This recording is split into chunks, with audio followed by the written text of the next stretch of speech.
this summit on regional economic integration, the leader of Rwanda and the leader of the Democratic Republic of Congo. It's an historic moment, I think.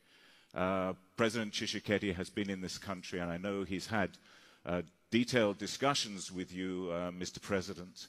And I think this bodes well. People are taking it as a very positive signal about the prospects for regional integration across Africa and also stabilization. Now, this year we are celebrating 20 years of the East African community, but we also have to mark and commemorate a much more somber event, the genocide in Rwanda in 1994. In less than a week's time, I believe, people from around the world and your own citizens will be marking that. And I know at the same time, the people of Congo have also lost millions of people since the depredations of the 19th century, the looting expeditions and the effects of colonialism. And more recently, over the last 25 years, we've seen a succession of wars in the country which have debilitated Congo and have caused deep personal tragedy to that country and debilitated its capacity to generate its economy. So I think at this critical time, I wanted to get straight to this issue. You have, the two of you have sat down to talk about integration and stabilization. And I know you, President Tshisekedi, as part of your election campaign, said that your job as president is to end armed groups, the militias that have preyed on the Congolese people for so long, and close them down in Congo and usher in a new era of peace and stability. Now, could I first ask you, as a host, President Kagame, you've heard President Tshisekedi's promises to his own people, and I'm sure you've discussed this. And for many years, we've had this recurring problem of militia activity, particularly in eastern Congo, but across the country. I wondered what your government and your network within the East African community can do to deal with this problem. Well, thank you. First of all, I'm very glad that we have President Tshisekedi with us from the beginning in this forum, and it means a lot to us in Rwanda, and guess to the attendees of the forum and everyone.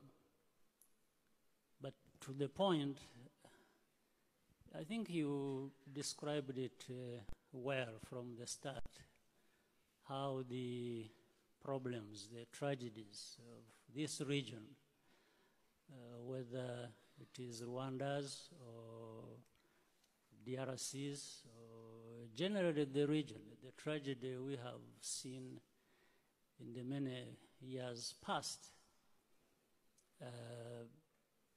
are going to be overcome by not blame game, pointing fingers at each other, internal, external, because let's face it, you gave it a history that dates back into colonial times. Yes.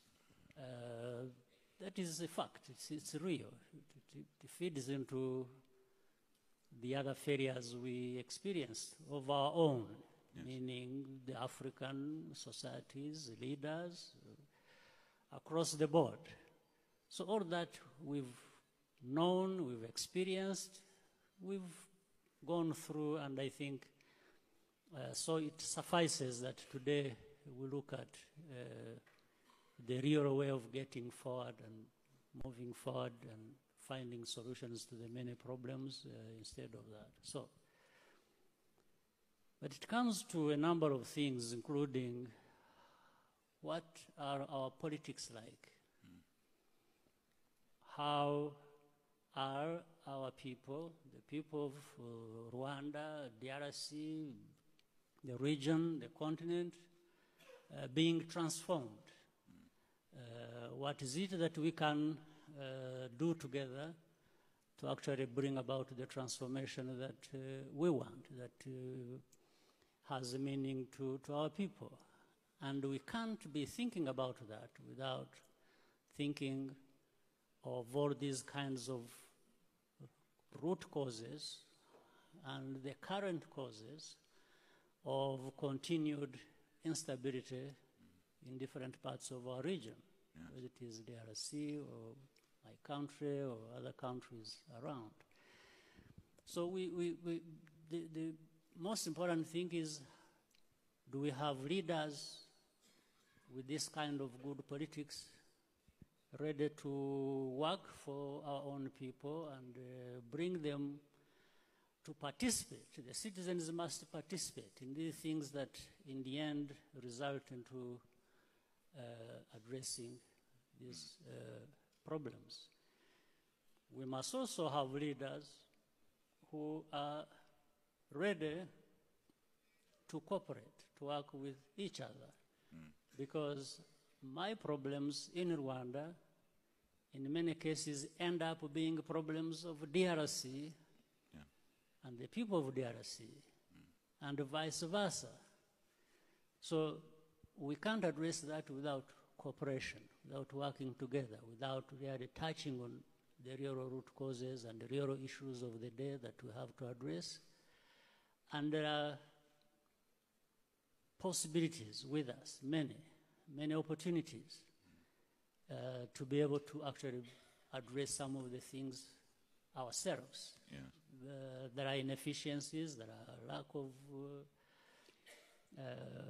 is lack of resources and many things, but we have sufficient resources within ourselves, among ourselves, to actually call upon to deal with these matters. So that is where I would begin and start the discussion from. And President Tshisekedi has expressions he has made, the commitments he has made to his own people and to the people in the region. We have to believe him until we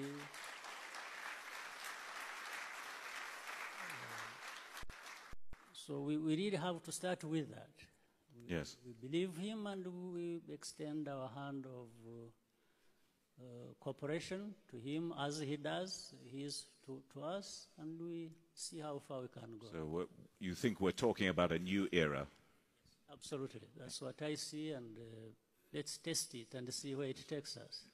Monsieur le Président, can I get you to set out your views on this? Because, as I said, you did make this commitment, as a solemn commitment, on behalf of your party, the UDPS, to shut down these militias.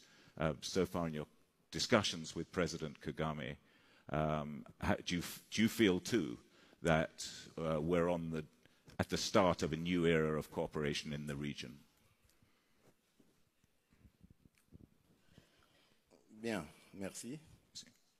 Je remercie au passage les organisateurs de m'avoir fait cet honneur. Nous partons toujours chez nous dans notre entendement sur un principe. C'est celui selon lequel nos pays resteront voisins pour toute la vie. Et nous ne sommes que des acteurs spontanés. Nous passons à un moment donné, mais nos pays resteront voisins. Et donc, se faire la guerre, entretenir des tensions inutiles nous offre une énorme potentialité de gaz que nous pouvons exploiter afin, comme énergie évidemment, afin de booster notre industrie dans la région. Je pense au barrage de la Ruzizi que nous pouvons faire, le Burundi, le Rwanda et la RDC, afin évidemment d'aller sur ce genre de choses. Et ensuite, nous pourrons diversifier notre économie parce que ces peuples vivent ensemble depuis des siècles et continueront de vivre ensemble. Donc il y a déjà plein de choses qu'ils font qui demandent à être structurées davantage. Voilà dans le sens dans lequel nous nous inscrivons pour évidemment ramener la paix d'une part et le développement d'autre part. Thank you.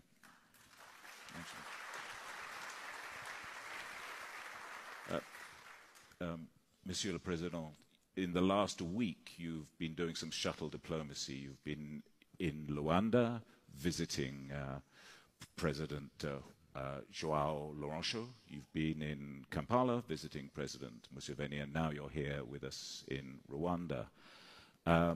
You talked about the way in which these regional conflicts exacerbate tension in the region. And some of them, in fact, a lot of them have been played out in Congo. And now on Monday, President Kagamé referred to the dispute between Rwanda and Uganda as a political matter. And I think part of that matter does seem to be connected with Congo and certainly historical, a historical connection with Congo. And I'm just wondering whether we can use this moment with you two leaders together to make a plea to end this logjam because of the damage it's doing to the sort of continental economic integration we want to see, and also the danger that we could see a dysfunction at a political and a security level. Would it help if this conference made a call for a regional summit between yourselves and President Museveni to try and resolve this security impasse that the region seems to be facing at the moment? If you could say, represent what President Museveni thinks about this, that would help us all, I think. Bien. Évidemment, lorsqu'on est responsable d'un des pays de la région, on ne peut manquer aborder cela avec son homologue. Je l'ai fait avec le président Kagamé et également avec le président Museveni. Mais vous me permettrez de garder secret les conversations que nous avons eues. Ce n'est pas le lieu ni le moment d'en parler. Mais je reste convaincu, pour avoir entendu les deux personnalités, que c'est un passage difficile, un moment à passer qui est difficile, mais que nous n'irons pas jusqu'à l'escalade de la violence entre nos deux pays. De toutes les façons, la RDC est là, elle offre ses bons offices pour le cas où il y a certaines difficultés que nous pourrions éventuellement aplanir. Parce que notre vision, elle est celle de construire des ponts entre nous et non des murs. Voilà. Thank you. President Kagame, can I get your views on this? Yes, my views are that if problems like these would be solved by summits, we wouldn't be having any problem at all. We have had many summits. With little progress. With little or no progress. But on the serious side, you see, we want to be serious with matters of stability, of development, and we can't achieve that without, as I said earlier on, without cooperation, without working together, without really focusing on the common interests of our countries, of our people, which we should be representing. At the same time, it's unfortunate that some of these serious matters, even efforts we all try to put in, are undermined by petty things, for example, if you think that you don't like President Kagame of Rwanda because you think what should happen in Rwanda is supposed to be dependent on you, on your views, on your decisions, and yet you are from outside. This is bad politics, and it characterizes some of the things we have had to deal with. And we have openly stated that it doesn't matter anybody from outside, whether you like me or you don't like me. the President Kagame is here as the president of Rwanda, as a business of Rwandans. It's their business. If they want Kagame, they will have him. If they don't want him, they remove him. Doesn't matter whether. And I have told some of these friends of ours that it's actually very difficult, next to impossible, to imagine that you don't like Kagame, so you will change him and put there someone you want. It's impossible. But people don't want to hear that. So, therefore, as President Tshisekedi said, it suffices if we chose to concentrate on things that matter to us as individual countries, as well things that matter to all of us together, working together, and then put aside some of these other issues. I think it's the kind of politics that, in fact, the problem you earlier again mentioned about Rwanda and Uganda, yes, there is a small component, just in terms of happening, that brings in DRC. Yes. But the root cause of misunderstandings between two countries, Rwanda and DRC, which are supposed to be really brotherly countries.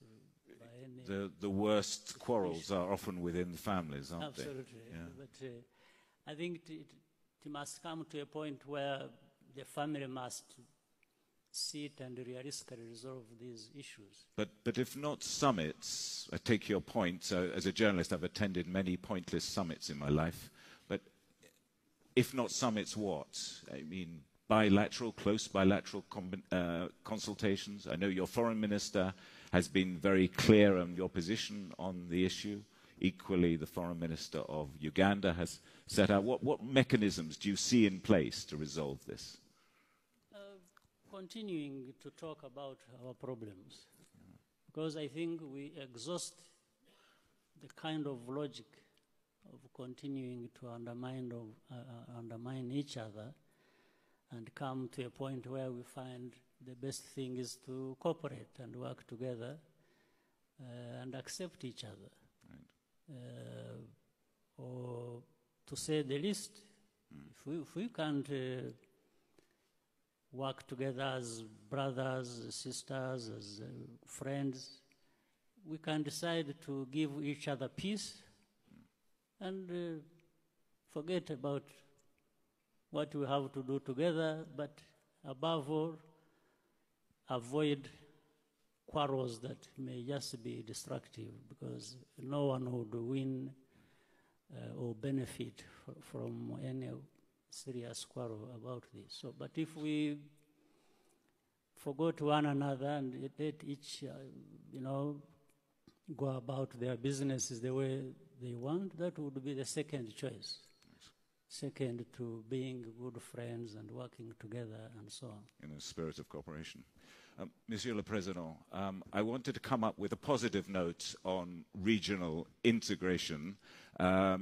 Your country sits on the majestic Congo River, which has the force of its water, has the capacity to generate electricity for probably half the continent of Africa. We've seen a succession of initiatives trying to dam that river at Inga, and we've now got Puti Inga, and Inga 1, Inga 2, and so on. What are your hopes for hydroelectricity in Congo? And finally, launching the great Inga project, Inga Dam project, and other projects I know you've been talking about, both to protect the environment in Congo, but also to meet the growing need for electricity across your vast country. Merci. L'hydroélectricité, évidemment, c'est une technologie dans laquelle le monde doit s'impliquer parce que, vous l'avez dit, il y a des besoins de préservation de l'environnement. Et le Congo offre par son fleuve d'énormes potentialités dans ce sens. nous avons dans le développement de l'énergie du barrage d'Inga, enfin d'Inga en général, une possibilité de distribuer de l'énergie à toute l'Afrique. Et donc, nous avons une vision globale, une approche globale de la question. Nous en avons discuté avec nos partenaires, j'en ai parlé avec le président du Rwanda, avec aussi Madame la présidente d'Éthiopie, pour voir ensemble, surtout l'Éthiopie, vous savez qu'en ce moment, elle est en proie à une sorte de tension avec l'Égypte au sujet du barrage qu'elle s'apprête à construire. Mais là, je pense que si Inga se développe dans toutes ses phases, donc jusqu'à la phase 8, nous aurons 44 000 mégawatts à fournir de capacité. Et donc, à ce moment, le problème en Éthiopie ne se poserait pas. Donc, elle l'a trouvé intéressante, cette proposition, donc on va y aller. D'autre part, nous avons plus de 200 sites à l'intérieur du Congo qui peuvent également fournir de l'énergie. À peu près mis ensemble, on arriverait à 60 000 mégawatts. Donc, vous voyez qu'il y a d'énormes possibilités. Et au sujet de l'eau, qui est aussi une des batailles à venir, je pense qu'au niveau, on peut réfléchir à des solutions du style au niveau de l'embouchure, juste un petit peu avant la rencontre avec les eaux de l'océan. Il y a moyen de capter cette eau du fleuve et de l'envoyer via des pipelines à des pays qui en ont besoin, plutôt que d'aller dans ce qu'on a proposé à un moment donné au Tchad, c'est-à-dire le fait de dévier le fleuve Ubangi, ce qui va avoir des conséquences, y compris sur l'énergie, notamment les tourbières qu'il y a dans la forêt équatoriale et qui nous servent au monde entier de poumons, donc pour absorber. The two presidents, it's an historic opportunity to ask these two presidents sitting on the same platform together. It hasn't ever happened before, so you can be part of history. There is a question coming there on my right in the column straight ahead.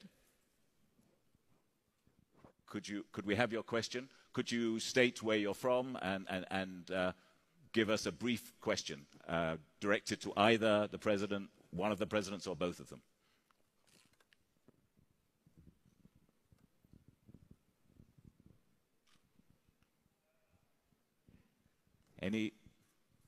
Do we have an awkward silence? There must be some people out there who have to pluck up the wherewithal. The gentleman there in the second row, please. He's got his hand up. Thank you so much. Please state where you're from. My name is Bassem Loukil. I'm from Tunisia. The question is regarding the regional integration. How much influence will the regional conflicts have eventually on the completion of the African Free Trade Area or agreement, since it seems like almost all neighbors have some type of conflicts that hinder either trade or investments or movement of people. So far, I think half of the African nations have signed up for the free trade agreement, and yet we keep on talking about regional conflicts, neighboring conflicts. How much will that be of a hinder to the completion of the free trade agreement? Thank you. Thank you. Any other questions in this round? There's a hand up there. Yes, on my left. Please take the microphone. Thank you for giving me the microphone. I actually was about to ask the same question, and I'm asking it as a businessman. Okay. I'm not. Please, could you say where you're from? My name is William, and I'm from the Democratic Republic of Congo. Thank you. And I'm asking to President Kagamé that I commend for his achievement here. But yes, I know that it's a big challenge for you to try to convince the other countries to change from being countries as such, because when you look at it, Europe today is it's different presidents that are like governors of different entities and are working together. African countries, to travel from one African country to another is a big issue. We're talking about conflict, but before we even go to conflict, it's very difficult to just cross from one border to another. You have been complaining yesterday of the fact that it's a challenge to convince your colleagues. I want to know what they tell you. What is their problem? Why aren't they ready to start opening those borders? Please, thank you. Thank you. Mr. President, Yeah.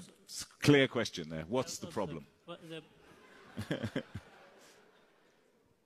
Yeah, I know the problem, but I can't find the answer.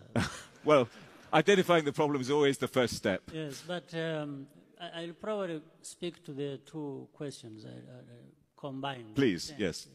We're tight for time. Yeah. First, the conflicts inevitably affect regional integration. Yes.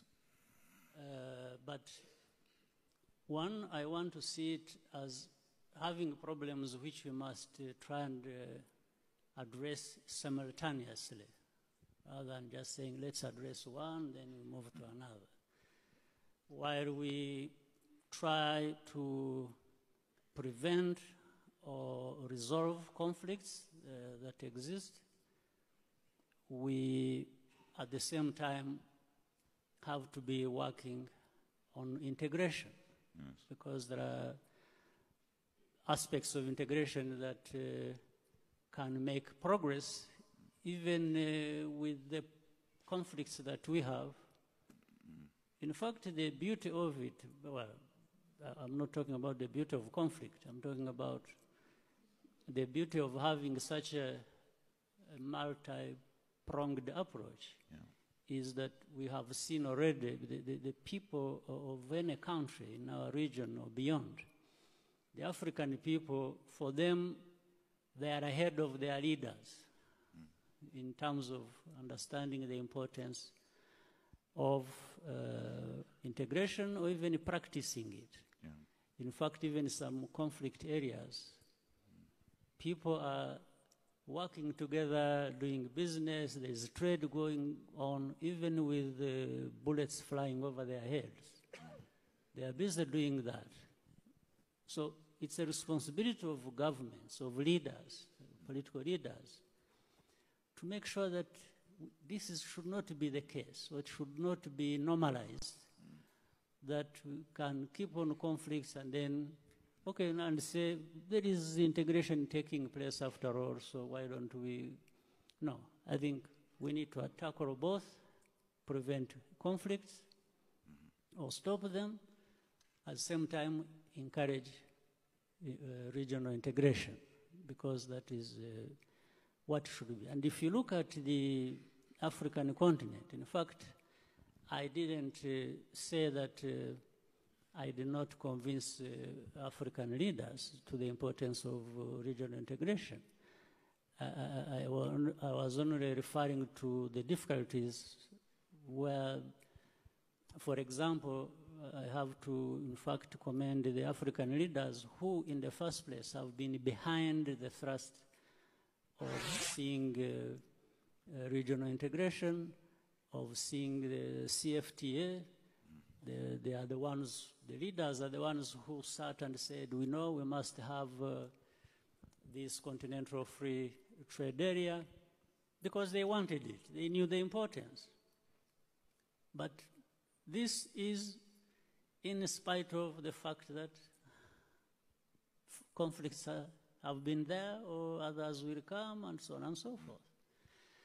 So leaders should go beyond just dealing with one issue at a time, but rather address across the board. Across the panorama of concerns. That's what we need to do.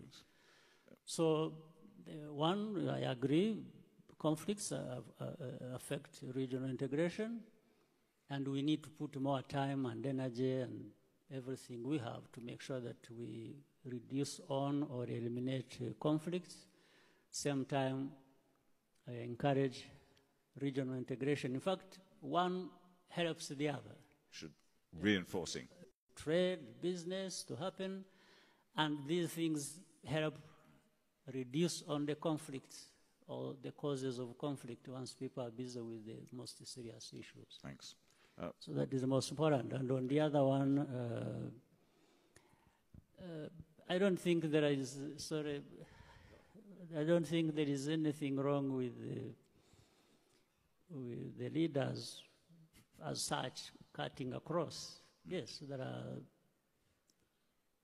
places you can say they have a problem, there are others that don't have much in terms of problem. And so we try to see how, again, come back to the point of working together. But the other part, let me leave it to my brother, friend, and President Tshisekedi to say something about it. Monsieur le Président, what is the problem, in your view? D'abord, félicitations au président Kagamé pour cette initiative du libre-échange qui, de toutes les façons, est appelée un jour en Afrique à se matérialiser. Il n'y a rien à faire, il faut tendre vers là. Mais évidemment, il y a ces problèmes posés par M. Bassam, si mes souvenirs sont bons, si je me rappelle du nom, à propos évidemment des conflits. Évidemment, les conflits minent sérieusement le développement de l'Afrique. Mais je crois que la résolution, elle ne peut pas se faire, je ne crois pas qu'elle puisse se faire d'Addis Abeba, siège de l'institution de l'Union africaine. Je crois plutôt que les sous-régions aujourd'hui ont acquis une capacité, une influence, j'allais dire, importante dans l'Afrique. Je vais l'illustrer par 3 exemples rapidement.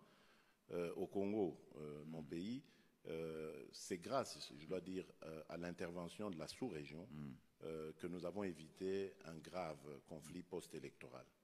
Elle a joué un grand rôle. Et d'ailleurs, même lorsque, à l'époque, dans l'opposition, nous allions frapper à la porte de nos partenaires internationaux, tous nous renvoyaient à la sous-région, à nos partenaires sous-régionaux, pour essayer de débloquer la situation.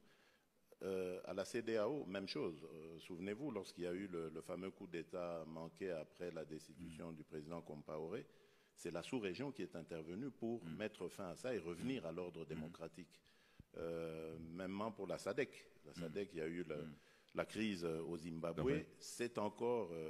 donc, vous voyez, je crois qu'il faut accentuer les rôles des sous-régions et au même moment travailler sur, j'allais dire, une sorte d'égalité de critères, un peu à la manière de l'Union européenne lorsqu'elle s'apprêtait, par exemple, à intégrer de nouveaux pays. Les pays qui étaient déjà en Union avaient atteint un certain niveau et exigeaient certains critères aussi aux adhérents pour commencer ensemble. Je crois qu'il faut aller comme ça, étape par étape. Et je pense qu'à ce rythme, nous allons arriver régionalement, localement, comme ça, à éradiquer tous ces conflits et à faire comprendre à nos populations le besoin de l'unité et de la mise en commun de ce que nous avons de positif plutôt qu'autre chose. Voilà. Merci, Monsieur le Président. The clock has declared war on us and is about to beat us, unfortunately. We have another few items, so it remains to me to thank you both profusely. Merci bien, Monsieur le Président. And may I wish you well on behalf of the Forum in your new work in Congo. I know you've got a very difficult few weeks ahead of you with the internal political, shall I say, negotiations. But from talking to your team, I understand that you're on top of things, and we look forward to seeing the new Congo under your leadership. Thank you so much for attending this conference. Sincere thanks. Thanks. Monsieur President, thank you so much for hosting.